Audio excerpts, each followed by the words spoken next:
Hello, everybody. We are live. Good Welcome to morning. the Time to Shine Happiness Show with the BBs, Barbara Ellis and Barbara Beckley, and our special guest, Sally A. Curtis. So we're gonna, we're the happiness show, so that means we should be smiling today, Yep.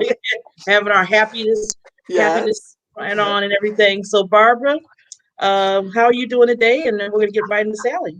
You know Ooh, what? I am doing really well. You know what? But we all have times when we're not quite so happy. And I've had one of those. And it's just like, you know what? But you know what? God is good. God is mm, good. And He brings us. And I woke up this morning and it was like, yeah, no, I'm doing great. We had a storm yesterday, ice storm. My poor dog went out this morning and she was sliding across our deck. oh, So, so I laughed at that and I thought, okay, yeah, this is going to be a great day. But you know what? I'm your personality pro because personality does drive reality, and it is just so fun. And I'm so excited to have Sally here with us today. We had a great yeah. conversation, quite a while ago. Yeah, it was a But little. yeah, it's been a while. But you know what? Mm, Every time I have a really good conversation with somebody, it's like, ooh, I need to bring you on our show. yeah.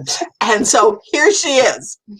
So we are so excited to learn all about Sally. Plus, she has a great message. So let's, Mm, I try to bring on people that do have a really good message and that can really help you, because my mission is to make happiness the norm, yes. rather Yeah. than the exception.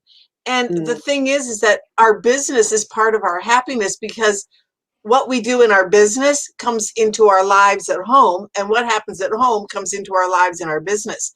Mm, And so there's just that combination of that we all need to look at. mm, And that's one of the things, because so I want people to have really strong businesses because mhm, they're going to take that into their relationship at home. mm. And so Sally is one of those that she is going to share some great tips on how to increase our businesses. yeah. So I'm so excited to have you here, Sally. Thank you very much. I love the story of the dog because I often say to friends and clients, the universe has a very interesting sense of humour. And when you see Exactly. a dog sliding across the deck, you can only laugh. No, So, exactly. Started off my day well. It's like, yeah, okay, fine. Yeah, absolutely. she was slipping. Beautiful. So where would you ladies like me to start today? You know what? Well, oops, Barb's been having technology things. So, here she's back. All right, She's we lost you for a second back. there. Popping Um, in, popping out. Popping in and popping out. You know what, Sally? How did you tell us what you do, and then how did you get there? Because Okay. I am always so interested in how people evolved, of Mhm. Yes. what the backstory was of how they got to be doing what they're doing. So Okay. I always love to start there. Well, there's lots of multitudes, and if you think Shrek and onion skins, there's many, many layers. Just as a snapshot, I've reinvented myself at 40 and then again at 50, so just have that into some of the context. Always had the entrepreneurial spirit, but have had lots of periods where I was employed. But alongside the employment, I've had what most people call these days a side hustle. Right. Always had something going along the sides, always trying to create a business. Didn't sort of study business, just sort of worked out opportunities and sort of fell into things. Like you, I was a natural and am still are a very, very natural networker. So I ended up in the role in business development roles, and I'll call them sales roles, but I don't ever see myself as a sales rep. I just had really good conversations with people, and they happened to buy stuff off me, and I got really good referral business out of it. I thought what we do as natural networkers was normal, and I thought that everybody did this, and sort of Mm-hmm. went, but everybody does that. That you just, that's just the way it goes. And then I discovered that it wasn't actually normal, and Right. that people didn't understand networking networks and how to grow businesses by asking people and connecting and sort of getting referrals and all that side of it. So I fell into what I'm going to call teaching and training. So I started teaching people how to map out their wealth network. And then I really, really liked that. And I sort of liked that sort of speaking element, even though I'm probably more shy than being the person at the front of the room. But I ended up hanging around speakers, and I ended up doing some speaking and being at the front of the room. And then I found myself working for speakers because I admired what they do, and having that natural business development scenario. They actually asked me to help them fill their rooms, because what I did naturally was a huge asset to them. So my business started from in networking, teaching and training, and teaching people how to map out their network to grow their business, and doing a little bit of, bit of speaking on that, to then working with some of Australia's and now international speakers and helping them fill their rooms. They would do national roadshows, or national roadshows. Make sense to you if I say that? Use that. Where they put 300 people in a room, and so Dale Beaumont's one of our significant ones, and Dr. Joanna Martin, and a few of the other names that are now international. So I used to help them fill their rooms. Did a couple of things on LinkedIn that I didn't really know what I was doing, and then went, oh my God, that actually worked. What did I actually do? And then had to reverse engineer what I did to be able to repeat it. And then lo and behold, sort of in all amongst that, I've had multiple different businesses. My partner and I had created a franchise and built a franchise. I then went back into employment for a little while, and then went, oh my God, that's why I didn't like doing this in the first place. So I've been self-employed wholeheartedly for about 15 years. So my role now is as very much as a speaker on networking, or how to network in a hybrid world. So all around business growth and how to utilise your network and the resources and assets that are in it. I then also still continue to help speakers, coaches and consultants fill their rooms and grow their businesses. So a little bit of coaching in there. But I also run a marketing agency, for want of a better term, but most people understand that term. And we help people build consistent conversations on LinkedIn. So again, probably termed lead generation, but without icky salesness. So we help people develop a strategy to sort of keep in contact with people with LinkedIn. But where we really specialise, because of being a single mum myself, and sort of having that up and down where you do a lot of work and you don't see your family, and then you become, the crazy workaholic, and then you sort of got to dip off down again. I've had that roller coaster ride, so that's where the reinventing comes in. So I realised, working with speakers and consultants, that all they really want to do is be at the front of the room and or serving clients. Right. They don't want to be stuck behind the computer doing tech stuff. Most of them hate the tech stuff, or they're not tech savvy, because that's not their inner genius. They're creative and they're really good at what they do. Right. So a couple of the things that I noticed was they were, am I allowed to say crap? I say crap a lot. Yeah. One of my favorite words. Okay. They were really crap at systems, so they weren't very good at systemizing their business, so they sort of do all the stuff themselves. And the other thing that they do is they're often prolific content writers. So they've often, because they're in that thought leadership space, they've written books, they write white papers, they really like writing articles and blogs, but they get on that a different type of hamster wheel, but they get on that content creation hamster wheel, and they've got to pump stuff out all the time, not realizing that there's gold in that content they've already created. So I actually help them work out ways to repurpose that content, so they can build an asset library of repurposable, usable content as a library. So I effectively take them away from being behind the computer and give them back to their family, while we create some of the content for them in amongst their creation. So we just sort of minimize that constant hamster wheel of having to be creating, and help them just use some of the assets that they've got. Right. And that's when you and I first talked, I think that was the first thing we talked about, was repurposing. Yeah. And it was like, so often, and so many of us, we are all about creating and doing and just not. And yet when it hit me that it's good to do, but it's also good to redo. Yeah. Take what you've already done and do something with it. Yeah, absolutely. And just simple things like it's one of those lessons somebody said to me, I'm going to say 8 years ago, it was probably, Sally, for God's sakes, you've got that much content. You could probably write 6 books. And I'm like, and I went, so if anyone's a non-writer, because I'm a non-writer, I don't like writing. And I went, nah, Dwayne, that's no. And he went, you have? Oh, and I went, okay, just give me those contacts of yours and I'll see what they say. And lo and behold, did I not have I had enough content and I created 2 books. And I went, so let me just clarify that. Those 2 books were created from a 45-minute presentation that I did, and the workbook that was the workbook that came up. So the 45-minute presentation sold into a 2-day workshop, and the workbook, just the workbook, and that 45-minute talk created 2 books that were 100 pages each. So I went, oh, now I get the repurposing thing. Then didn't do anything more with it for about 6 years. And then the lesson came back round again, and I was telling my clients, you should be doing this, you should be doing that, do as I say, not as I do. And then I went, oh, perhaps next time I go and do a presentation for a startup organisation or a women's group, perhaps if I actually put a second mic on and if I actually record it, I might be able to do the same thing I did last time. And I did. So that was my way of getting back into it. So 45-minute presentation I did, ended up being an ebook.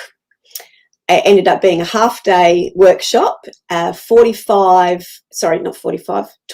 different graphic tiles and 4 blog posts. And I went, I think I need to be sharing this with people. So when I started sharing it, they went, well, again, how do you do that? So that's how I got onto the role. I've always seen opportunities or filled gaps to help people. I've not necessarily been clever enough to create them.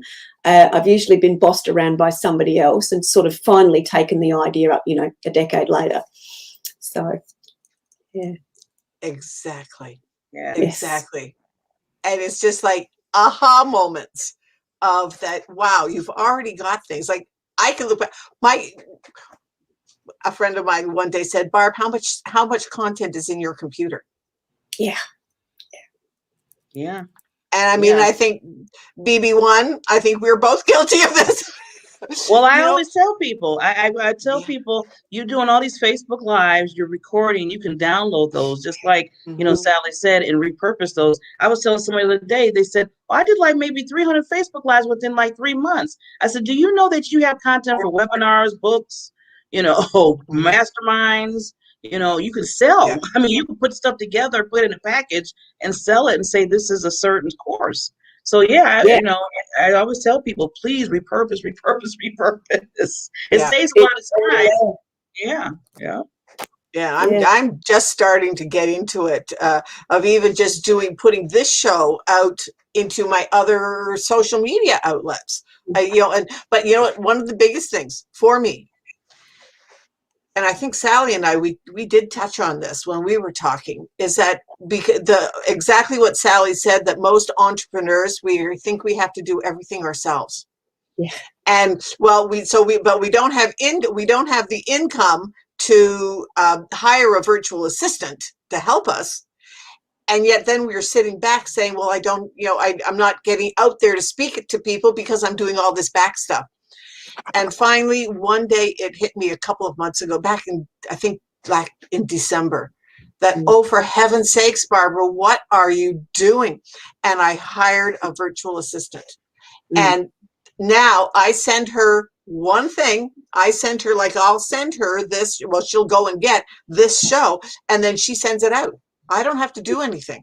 She does all of that stuff. So I'm going on to today. I have other interviews scheduled for other things that I'm doing. Yeah, beautiful. And I'm not having to do all of the sending it out stuff. Yeah. What a difference that has made. You don't have to do if we're listening here, you get into that. A friend of mine, he's a business coach too.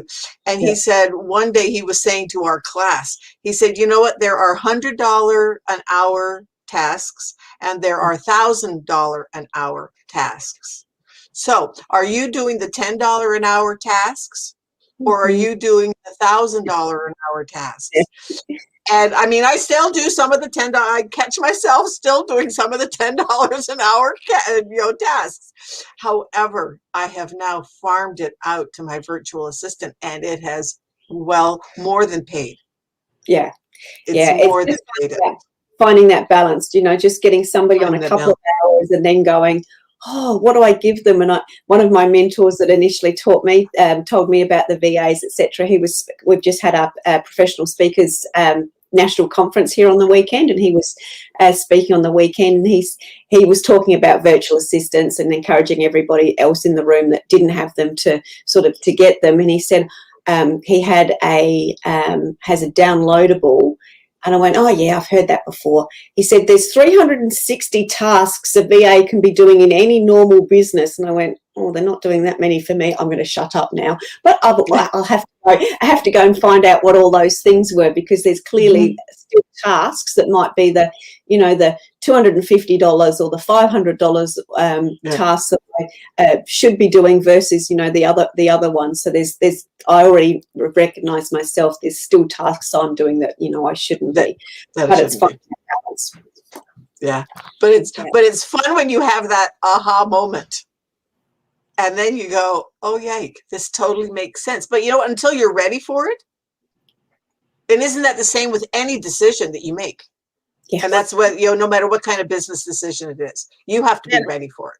And I was going to ask, because I know it's very important. I mean, for myself, I'm just thinking about me and my business. I need a virtual assistant like yesterday.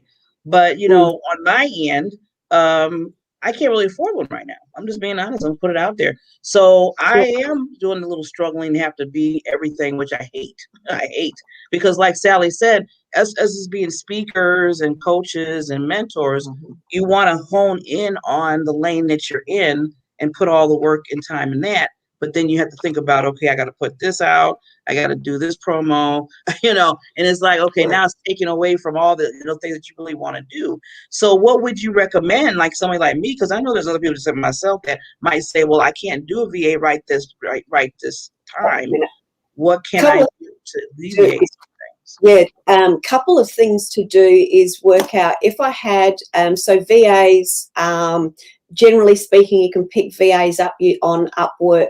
For example, if I say Upwork, does most people, that makes sense. So Upworks, you can get VAs from anywhere from $25 USD right the way through. If you're just needing a very generalized, this is the big tip, kids, is that if you're just needing a general VA to do general stuff for you, I'm going to put a caveat on this. You can find the brand new ones that are brand new in the Philippines. I usually work with Philippine staff and South African staff. They've often been educated in the US, so ideal for you guys. That you can often find new people that are new to the platform. So they're not new to doing the work, but they're new to the Upwork platform for under $6 USD. So if you go, okay, work on the premise that I can probably find somebody for $6 US and work out, okay, can I afford $60 a week or $60 a fortnight, whatever that needs to be. So you sort of work out what your potential budget is. Then something I did to work out where I was spending my time and my tasking was I use an app called Xpunch. So Xpunch, and it's basically how do you spell that? So X as in X, and then Punch, PUNCH, and it's, I think it might be .com. I will pull it up on my phone while I'm talking.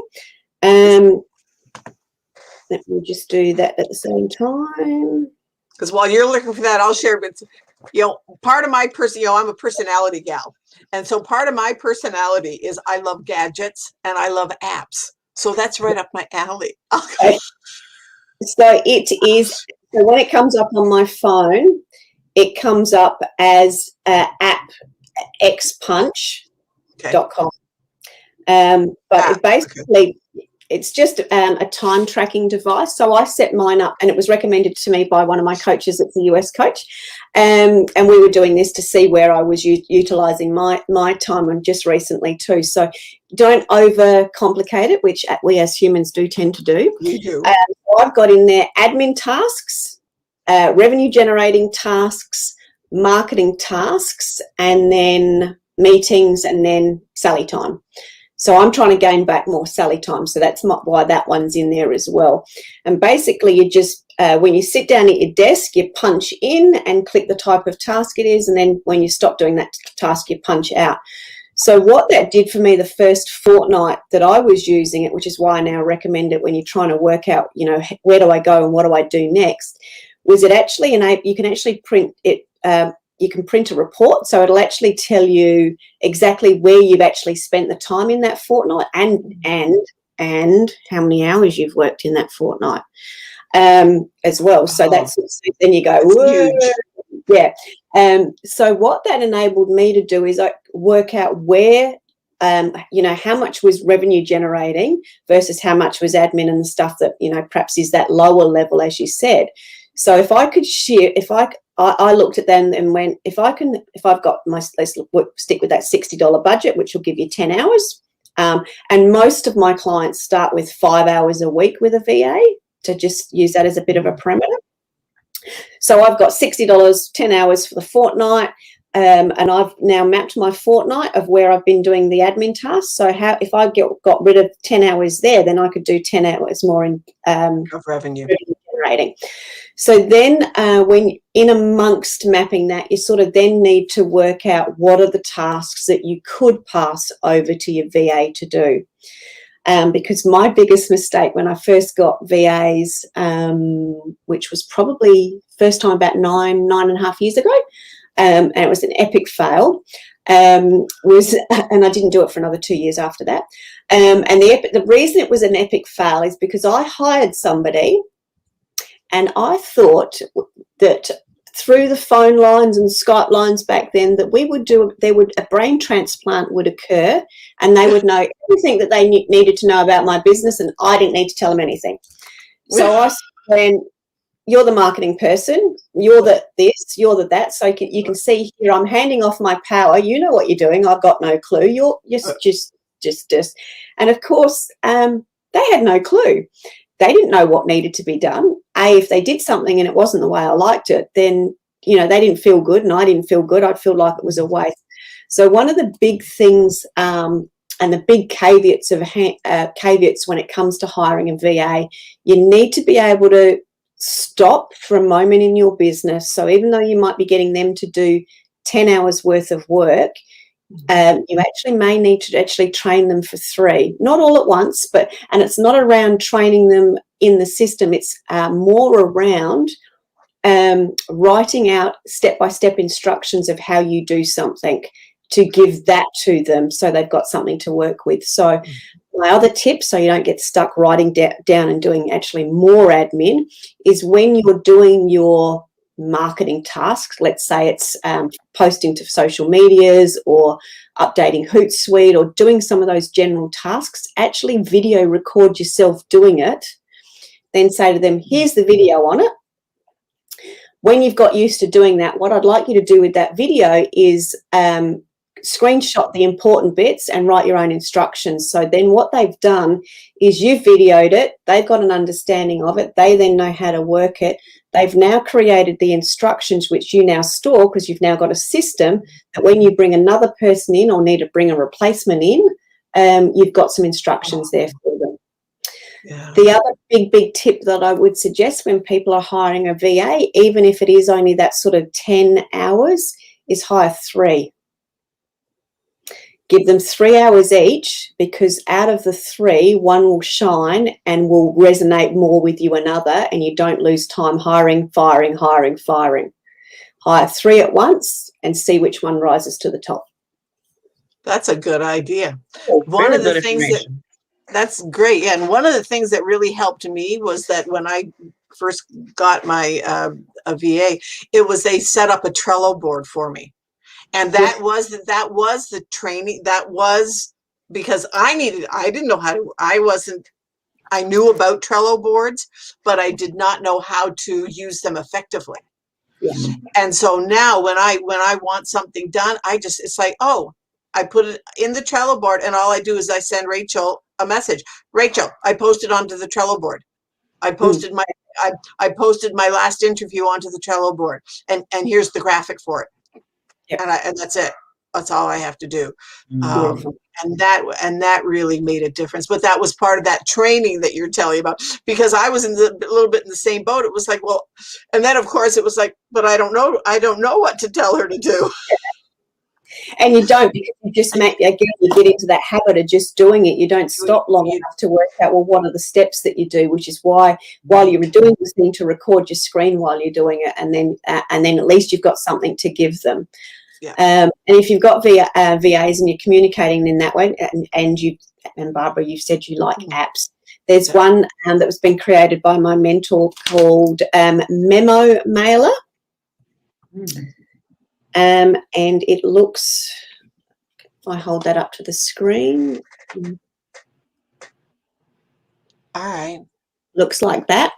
So I love this because that big blue button that you see, I hold it down and Sally gets to be really bossy, and she says, Sally, I need this done, and I need this done. Please have a look over here. Please get this done, blah, blah, blah, blah, blah. Or I remember something, and then I take my finger off of it, and it emails straight through to the relevant VA. Oh, okay. You sold me. All right. Perfect. And so Sally, this is a wealth of information, because you know what? So often has new entrepreneurs, and the definition of entrepreneur is risk taker. Absolutely.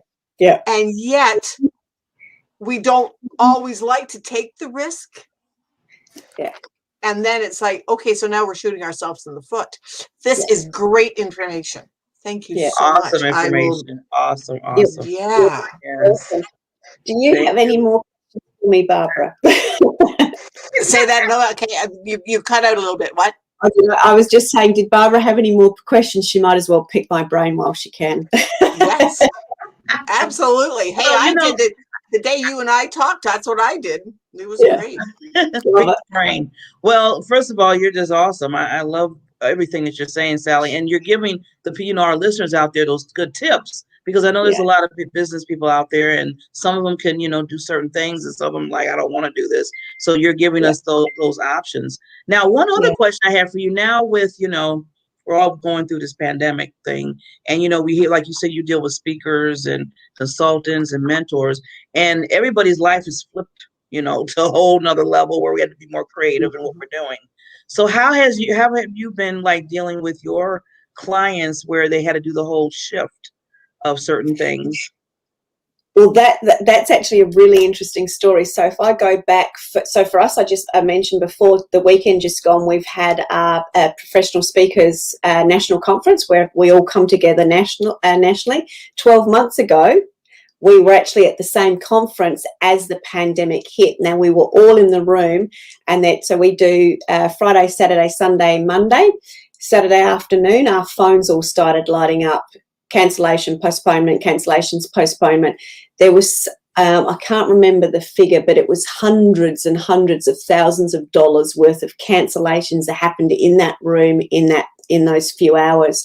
So for us 12 months ago, and this was sort of what we were reflecting on the weekend, is we were lucky that we were all in the room together, because those that demonstrated their own leadership said, right, what we need to do is take care of our customers. We need to go into service mode.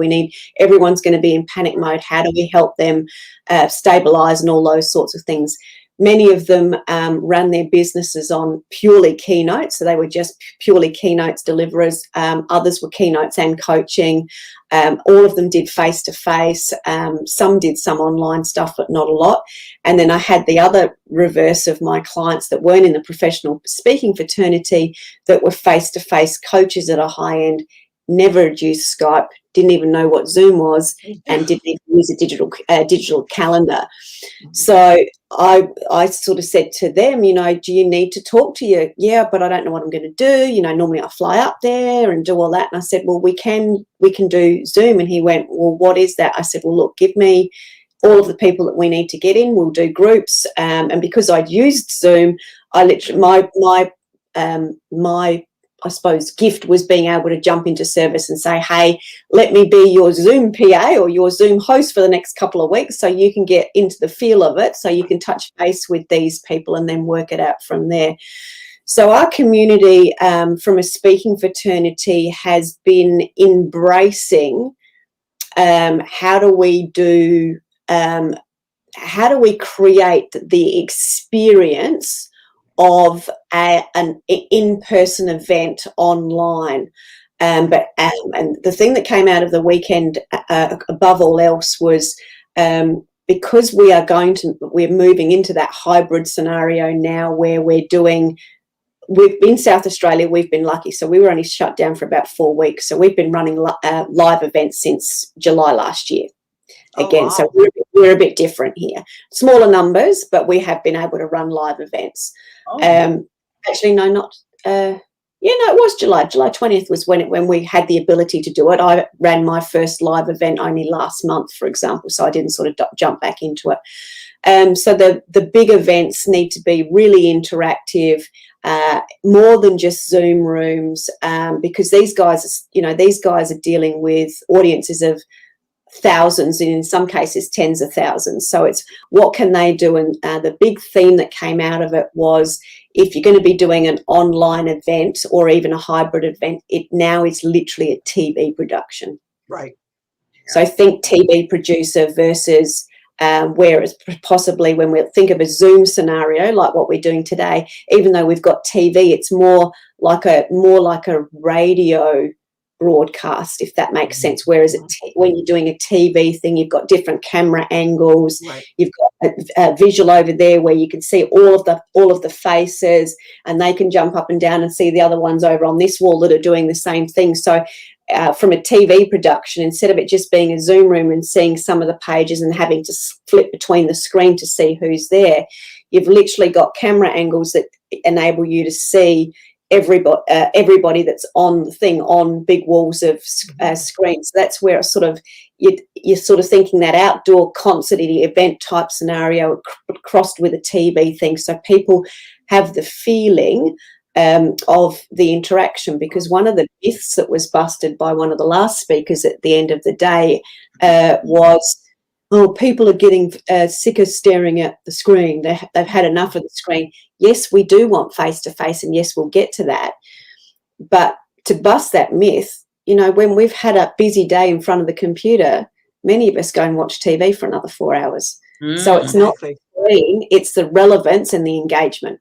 Right. If it's relevant and it's what people need to hear, they'll stay longer. If it's boring as crap, something wrong, then they're out of there as quickly as they can be. So it's all those things. What can you do to make it fun? So for people that are more like you and I, where we're not doing those big productions, it's can you and you can do things like drop videos in to give people instructions when you're doing a Zoom breakout room, so you can actually interact with them in different ways when you're setting those sorts of things up. And it's all about bringing people together so they have an experience.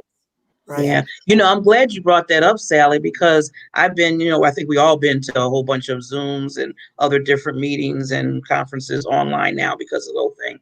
And one that I've been to for a while, I've been to a few of them that they have different platforms. I think it's called AirMeet. Yeah, I think it's AirMeet. And it was so cool because it was almost like you were there with everybody, but you were online. You could see people moving around, and then they want us to really network. So what they did is to do a speed networking, whereas you would see people, on the screen, you see people walking, then all of a sudden it would just stop. And then the person would come in and you two would be talking, and it would be like a 5 minute, and then that would stop, and the time go down, and then it would spin again, and then another person would drop in. And I was like, this is kind of cool. Because we can't be in person, but they made it so much, like you said, Sal, the experience. And that makes such a difference than just sitting there looking at a Zoom page, like you said. Yeah. That's it. Yeah. The innovation. I was in a thing on a Zoom event on Friday, and we did breakout rooms. So I got to meet 2 or 3 other women that we all talked about what we do, and we talked about what our vision was and where we see ourselves, where we see our going, things going. And I was able to interact with several other women. There was one girl there that we're going to have a meeting because we have a similar mission going forward of working with kids. Yeah, no. And so that's the power of it. And one of the things that I can't remember now who I said it to, I might have said it on this show, was that this pandemic has been horrendous, and yet so much technology is coming out of it that is going to change the way the face of business going forward. Sorry, just adding to that, one of the speakers that was there on the weekend actually works with, I think it was Microsoft, I'll say it's Microsoft, and they said that in 3 months they actually ended up developing what they expected to develop over the next 10 years. So that's how much that's how fast. Fast track. Yeah, absolutely. Yeah. Can I just add something to you from the networking perspective, if I can? Because one of the things that I learnt very much from networking with some of the communities that you girls are involved with, that is different in the US to what we do here in Australia. And I've got to commend you on this. And my talk that I did a month ago to my Australian community was, hey, this is what the Americans are doing. We should be doing this. And that was you guys... I'm going to call it a 2-minute pitch, like a 2-minute introduction when you're networking. Well, we only do a 30-second one here. Oh, right. It's I would call it as a tick and flick. Who are you? What do you do? I'm an accountant. I'm boring as I'd help people with their tax. Great. Well, I'm really not enthusiastic about that. Because if you're not looking for that. If you're not looking for that, then it's gone. Yeah. Whereas with a 2-minute one, you get to go, this is who I am, this is who I serve, this is where I live, this is what excites me, blah, blah. Right. This is my mission. Yeah. So we don't do that. Yeah. So it helps. If I was to nut it down to anything, we've got the business card ninja version, 30 seconds, tick and flick, tick and flick, tick and flick. Whereas what you guys are doing in the US is you're actually helping people build curiosity and proper conversations. So I got on my soapbox and I had a big rant about, this is what they do, this is what we do, and it's just not right. We need to be doing more of that. And everyone went, ooh, 2 minutes. What am I going to say from 2 minutes? And when I wrote it out, 2 minutes is half an A4 page of paper. Not 150 words. Mine came out at mine quick. Came out at 230. Okay. Because average people. You're right. 30 a minute. Wow. Not right either, but anyway. So it's a lot. It's a lot of information for people to be able to have a proper conversation with you, a really connected conversation. Right. And just give a little bit more detail of what you do and how you serve them. Yeah, that's the important part. It's because it's not about just being an accountant or just being like, for me, a person. One time a friend of mine said, I said, what do you do? And it just came out that I'm a personality science trainer. Totally went over their head. No clue.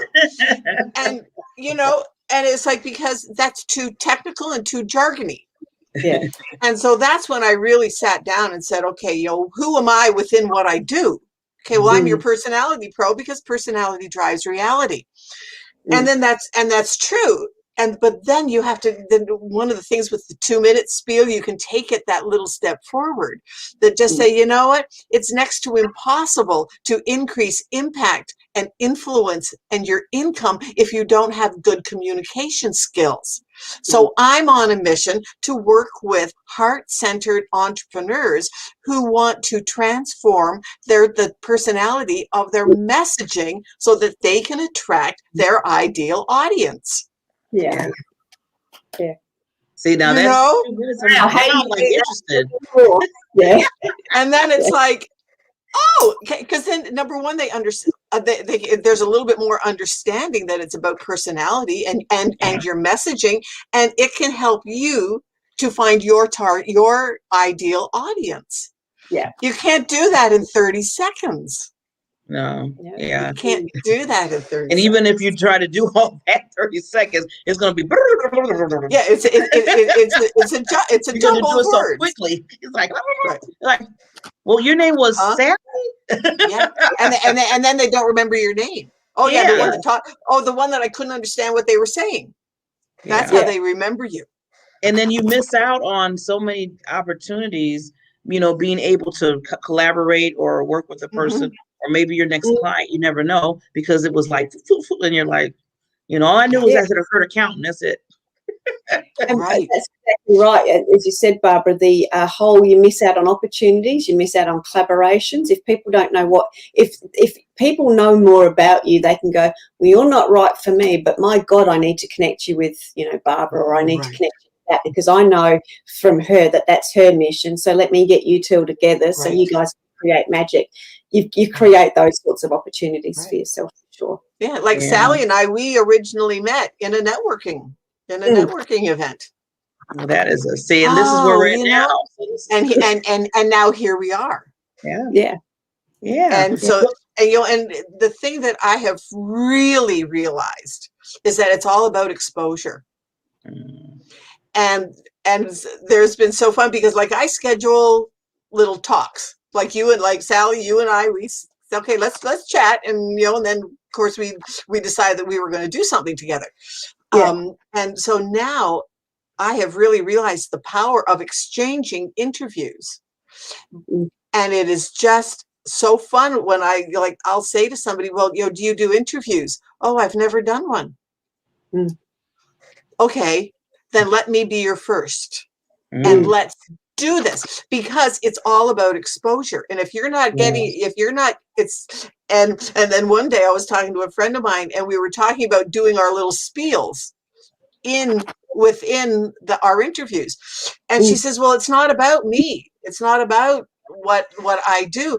And I said, exactly. And so you really want to uplift the person, your guest. You really want to showcase them. However, when they put it out to their audience, their audience doesn't know you. So you give them your little 2 minutes at the beginning, or like Barb Beckley is a pro at doing that. Like last month, Barb, we have to have Sally on our panel. Yes, I was about to say. Last week, or whenever it was, the beginning of the month, we had our showcase panel. Barb came on first about who she was, why we were here. That is so important. You have to, and women are taught to not brag. I know. We are taught to not brag. You don't brag about yourself.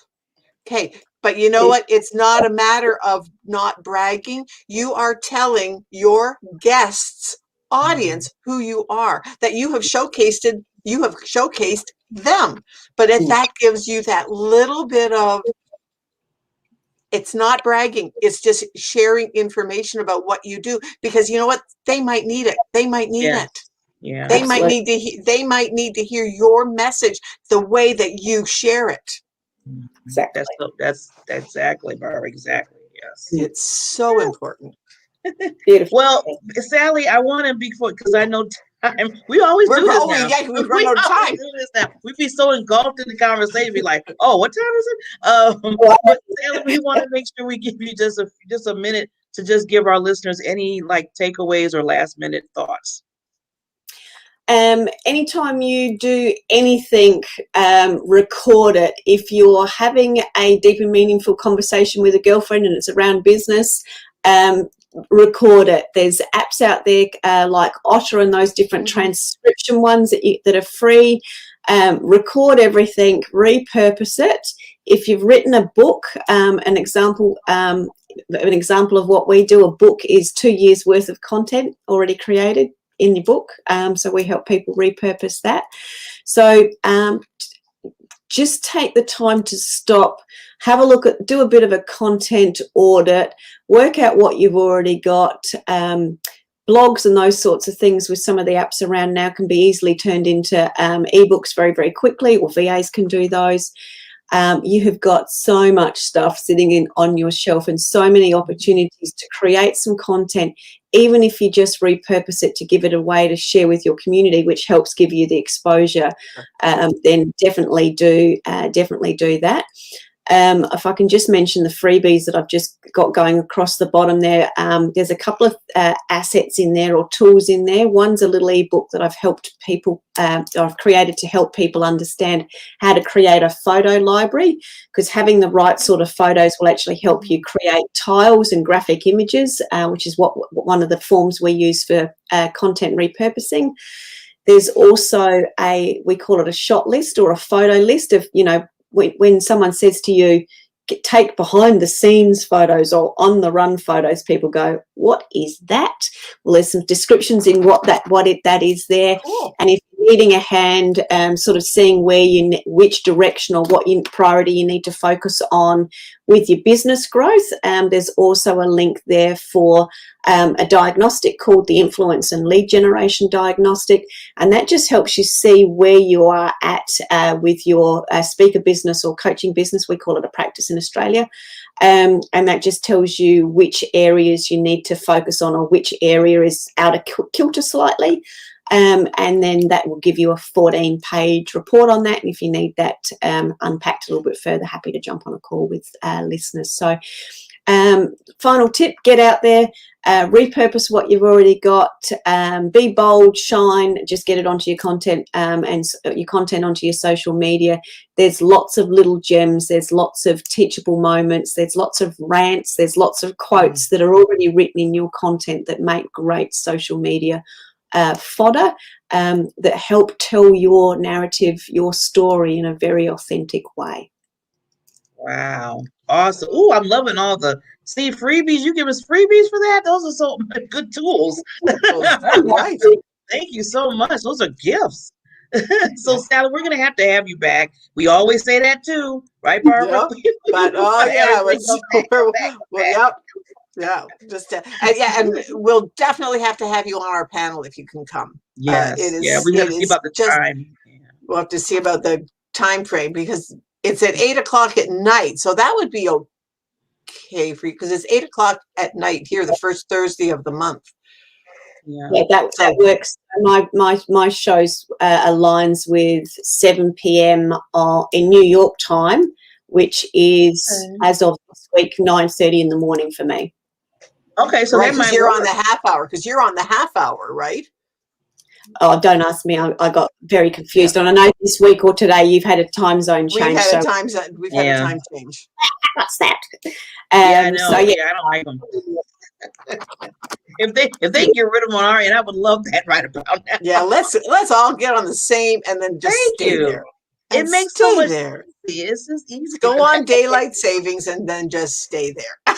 Yeah, half of our country doesn't have daylight savings, so we've got different time zones all across the country. Yeah.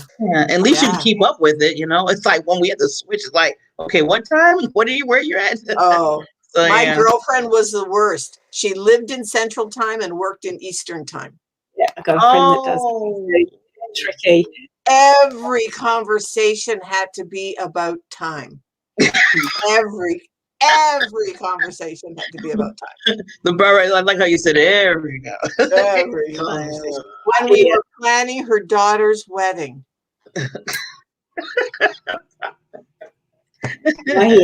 It's like a project of its own, right? And it was the time zone itself was a project in itself. It was. Oh, brother. So, love it.